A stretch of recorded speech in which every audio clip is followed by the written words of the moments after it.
বাংলাদেশের সর্বশেষ গুরুত্বপূর্ণ আপডেট সংবাদে আপনাকে স্বাগত। শুরুতেই সংবাদ শিরোনাম, পরে বিস্তারিত। শুরুতেই জানাবো, নতুন কর্মসূচি দিয়ে শাহবাগ ছাড়লেন ট্রেনি চিকিৎসকেরা। নতুন কর্মসূচি দিয়ে 11 ঘণ্টা পর রাজধানীর শাহবাগ ছেড়ে দিয়েছেন পোস্ট গ্রাজুয়েট প্রাইভেট ট্রেনি চিকিৎসকেরা। রোববার 29 ডিসেম্বর রাত 10টার দিকে সংবাদ সম্মেলনে ভাতা বৃদ্ধির দাবিতে নতুন কর্মসূচি ঘোষণা দিয়ে শাহবাগ ছাড়েন তারা। এরপর জানাবো, ভারত থেকে অপ্রয়োজনীয় পণ্য আমদানি নিষিদ্ধে আইনি নোটিশ। ভারত থেকে সব অপ্রয়োজনীয় পণ্য আমদানি নিষিদ্ধ করতে সরকারকে আইনি নোটিশ পাঠানো হয়েছে। এদিকে চট্টগ্রামে মধ্যরাতে ভয়াবহ আগুন, নিয়ন্ত্রণে 5 ইউনিট। চট্টগ্রামে ভয়াবহ অগ্নিকাণ্ডের ঘটনা ঘটেছে। ফায়ার সার্ভিসের 5টি ইউনিট আগুন নিয়ন্ত্রণে কাজ করছে। রোববার রাত 2টার দিকে নগরীর উত্তর কাট্টলী এলাকায় এই ঘটনা ঘটে।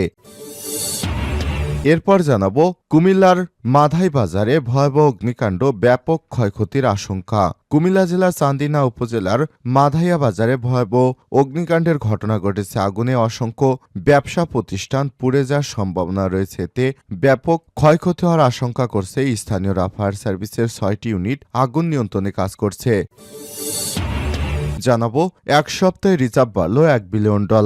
দেশের বৈদেশিক মুদ্রার রিজার্ভ আবারও বৃদ্ধি পেয়েছে। এখন বাংলাদেশের গোস রিজার্ভ দাঁড়িয়েছে $21.35 বিলিয়ন, আর বাংলাদেশের নিট রিজার্ভ হিসেবে দাঁড়িয়েছে $26.09 বিলিয়ন। এবং সর্বশেষ জানাবো, সাবেক মার্কিন প্রেসিডেন্ট জিমি কার্টার মারা গেছেন। যুক্তরাষ্ট্রের সাবেক প্রেসিডেন্ট জিমি কার্টার বয়স 100 মারা গেছেন। স্থানীয় সময় রোববার বিকেলে জর্জিয়া অঙ্গরাজ্যের প্লেন্স এ নিজ বাড়িতে মারা যান তিনি। কাতার ভিত্তিক সংবাদ মাধ্যম আল জাজিরার এক প্রতিবেদনে সব তথ্য জানানো হয়েছে। প্রিয় দর্শক, এতক্ষণ শুনছিলেন সংবাদ শিরোনাম, এবারে বিস্তারিত। তবে তার আগে বন্ধুরা, অনুরোধ থাকবে এই সংবাদটিতে একটি লাইক দিন। এই চ্যানেলে আপনি নতুন হয়ে থাকলে আমাদের সংবাদটি দেখতে দেখতে চ্যানেলটি সাবস্ক্রাইব করে রাখুন, যাতে করে বন্ধুরা আমাদের পরবর্তী লেটেস্ট আপডেট সংবাদগুলো সবার আগে আপনার কাছে পৌঁছে যায়। এবারে বিস্তারিত। নতুন কর্মসূচি দিয়ে শাহবাগ ছাড়লেন ট্রেনি চিকিৎসকেরা। নতুন কর্মসূচি দিয়ে 11 ঘণ্টা পর রাজধানীর শাহবাগ ছেড়ে দিয়েছে পোস্ট গ্রাজুয়েট প্রাইভেট ট্রেনি চিকিৎসকেরা। রোববার 29 ডিসেম্বর রাত 10টার দিকে সংবাদ সম্মেলনে ভাতা বৃদ্ধির দাবিতে নতুন কর্মসূচি ঘোষণা দিয়ে শাহবাগ ছাড়েন তারা। চিকিৎসকেরা জানান, সোমবার সকাল 10টায় বিএসএমইউ এর বটতলায় জমায়েত হবেন চিকিৎসকরা। এরপর 11টায় প্রধান উপদেষ্টা ডক্টর মোহাম্মদ ইউনূসের সঙ্গে দেখা করতে রওনা হবেন। প্রধান উপদেষ্টাকে জানুয়ারি থেকে 35,000 টাকা এবং জুলাই থেকে 50,000 টাকা বাড়ানোর দাবি করবেন। পাশাপাশি কর্মবিরতি অব্যাহত থাকবে। এর আগে রাত 9টার দিকে আন্দোলনরত চিকিৎসকদের সঙ্গে কথা বলতে আসেন বৈষম্যবিরোধী ছাত্র আন্দোলনের আহ্বায়ক হাসনাত আবদুল্লাহ। তিনি ট্রেনি চিকিৎসকদের আগামী জুলাই থেকে ভাতা বাড়িয়ে 35,000 টাকা করার আশ্বাস দেন। দেশের সংকটময় সময়ে সরকারকে সহযোগিতা করার আহ্বান জানান। তবে চিকিৎসকেরা তার আহ্বান প্রত্যাখ্যান করে আন্দোলন চালিয়ে যাওয়ার ঘোষণা দেন। এদিন দুপুরে আগামী জুলাই থেকে ট্রেনি চিকিৎসকদের ভাতা 35,000 টাকা করার সিদ্ধান্ত নেয় স্বাস্থ্য মন্ত্রণালয়। তবে তা প্রত্যাখ্যান করে আন্দোলন চালিয়ে যান চিকিৎসকেরা। ভারত থেকে অপ্রয়োজনীয় পণ্য আমদানি নিষিদ্ধে আইনি নোটিশ। ভারত থেকে সব প্রয়োজনীয় পণ্য আমদানি করতে এবং অপ্রয়োজনীয় পণ্য নিষিদ্ধে পাঠানো হয়েছে। রোববার 29 ডিসেম্বর রেজিস্ট্রি ডাকযোগে আইনি নোটিশ পাঠান বাংলাদেশ সুপ্রিম কোর্টের আইনজীবী মোহাম্মদ মাহমুদুল হাসান।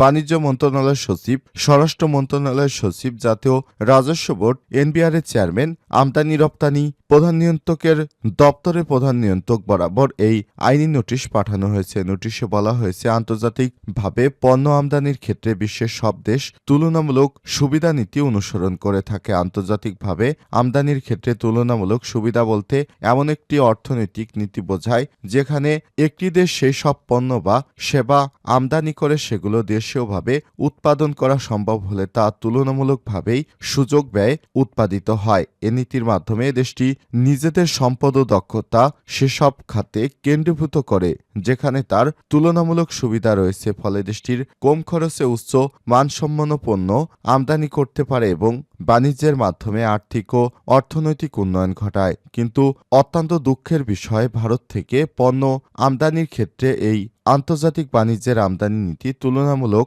সুবিধা অনুসরণ করা হচ্ছে না। বাংলাদেশ ভারত থেকে কিছু প্রয়োজনীয় পণ্য আমদানির পাশাপাশি ব্যাপক পরিমাণ অপ্রয়োজনীয় পণ্য আমদানি করে থাকে। সব অপ্রয়োজনীয় পণ্য বলতে সেই সব পণ্যকে বোঝায় যেগুলো বাংলাদেশের কোনো কাজে দরকার নেই, তারপরে অনেকে সেটি আমদানি করে থাকে। আরও একটি ভয়াবহ বিষয়, বাংলাদেশে যে আমদানিকারকেরা ভারতীয় পণ্য আমদানি করেন তারা অধিকাংশই প্রকৃত আমদানিকারক নয়, তারা মূলত ভারতীয় রপ্তানিকারকদের দালাল। এই দালাল আমদানিকারকেরা ভারতীয় রপ্তানিকারকদের নির্দেশনা অনুযায়ী কম দামে ভারত থেকে মালামাল আমদানি করে সেগুলো বাংলাদেশে উচ্চ মূল্যে বিক্রি করে থাকে এবং সেগুলো হুন্ডি করে ভারতীয় রপ্তানিকারকদের কাছে টাকা পাঠিয়ে দেয় এবং বিনিময়ে কিছু কমিশন পায়। এর ফলে দেখা যায় বিভিন্ন সময় গণমাধ্যমে প্রকাশিত হয় কোনো কোনো পণ্য খুব দামে ভারত থেকে আমদানি হয়েছে, কিন্তু বাজারে গিয়ে ক্রেতারা দেখতে পান পণ্যের দাম কোনোভাবেই কমেনি। অন্যদিকে সরকার মাঝে মাঝে জনগণের দুর্দশা লাঘব করার জন্য ভারত থেকে বিভিন্ন নিত্য প্রয়োজনীয় পণ্য আমদানির ক্ষেত্রে শুল্ক ছাড় দেয়, কিন্তু এতে বাজারে কোনো প্রভাব পড়ে না। তবে এর ফলে ভারতীয় রপ্তানিকারক ও তাদের বাংলাদেশি দালাল আমদানিকারকদের লাভ হয়। তারা কম খরচে বাংলাদেশে পণ্য আমদানি করে বেশি দামে বিক্রি করে থাকেন। মূলত এ সমস্ত পণ্য আমদানি বন্ধ করতেই এই সিদ্ধান্তের কথা জানানো হয়েছে ওই নোটিশে।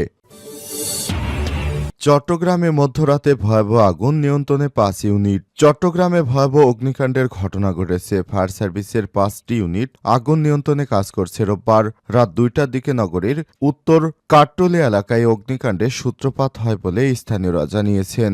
জানা গেছে উত্তর কাট্টলি সিডি আবাসিক এলাকার 1 নম্বর রোডে পদ্মাপুকুর পাড়ে এলাকায় ঘটনা ঘটে। সেখানে একাধিক ফার্নিচারের দোকান ও গাড়ির গ্যারেজ রয়েছে। ফায়ার সার্ভিসের কন্ট্রোল রুম গণমাধ্যমকে জানায় রাত 2টা10 সময় আগুন লাগার খবর আসে। একাধিক স্টেশনের 5টি ইউনিট আগুন নিয়ন্ত্রণে কাজ করছে।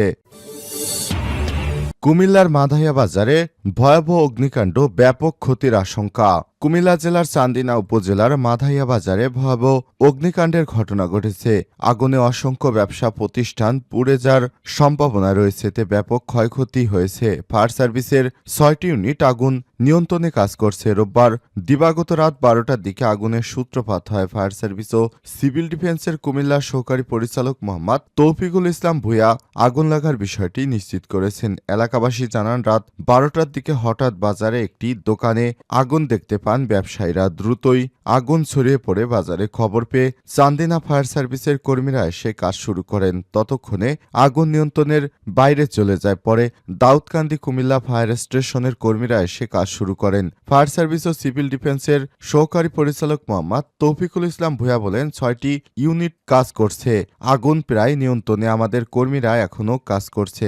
আগুন লাগার কারণ এখনও জানা যায়নি। সেখানে অনেক ব্যবসা প্রতিষ্ঠান ছিল, আর্থিক ক্ষতির পরিমাণও অনেক। নিহত বা আহতর খবর এখনও পায়নি বলে জানান তিনি। 1 সপ্তাহে রিজার্ভ বাড়ল $1 বিলিয়ন। দেশে বৈদেশিক মুদ্রার রিজার্ভ আরও বেড়েছে। গত 1 সপ্তাহে এশীয় ব্যাংক উন্নয়ন এডিবির কয়েকটি দাতব্য সংস্থা থেকে $1 বিলিয়ন বেশি ঋণ পেয়েছে বাংলাদেশ। ফলে রিজার্ভ এখন 20 বিলিয়ন ছেড়ে 6 মাস পর $21 বিলিয়ন ঘরে এসেছে। সর্বশেষ গত 30 জুন শেষে রিজার্ভ ছিল $21.78 বিলিয়ন। বাংলাদেশ ব্যাংকের নির্বাহী পরিচালক ও মুখপাত্র হোসনে আরা শিকায় সব তথ্য নিশ্চিত করেছেন। তিনি বলেছেন, দেশকে বলেন রেমিটেন্স বাড়ার সঙ্গে আবার বিদেশি কিছু দাতা সংস্থা অর্থ ছাড় করার কারণে রিজার্ভ বেড়েছে। আরও কিছু ঋণ ছাড়ের অপেক্ষায় রয়েছে। তথ্য অনুযায়ী গত সোমবার আন্তর্জাতিক মুদ্রা তহবিল IMF BPM 6 অনুযায়ী গ্রস রিজার্ভ দাঁড়িয়েছে $20.16 বিলিয়ন। এ সময় বাংলাদেশ ব্যাংকের নিজস্ব হিসাবে রিজার্ভ ছিল $24.98 বিলিয়ন। রোববার শেষ গ্রস রিজার্ভ দাঁড়িয়েছে $21.35 বিলিয়ন। আর বাংলাদেশের নিজস্ব হিসেবে তা $26.09 বিলিয়ন।